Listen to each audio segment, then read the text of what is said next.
Hindi lahat ng pamilya safe space.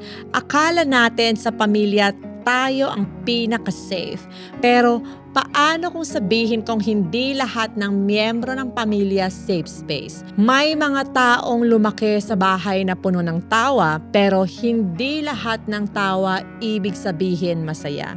Minsan, ikaw yung anak na laging okay lang ako. Kahit pa ulit-ulit kang nasasaktan sa mga salita na akala nila biro lang. Ang OA mo, ganyan ka lang talaga. Wala kang utang na loob.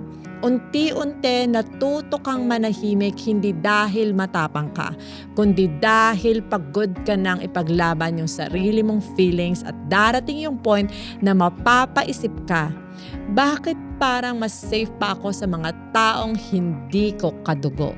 Kasi may mga pamilya na mahal ka pero hindi ka marunong pakinggan. Mahal ka pero hindi ka ramdam.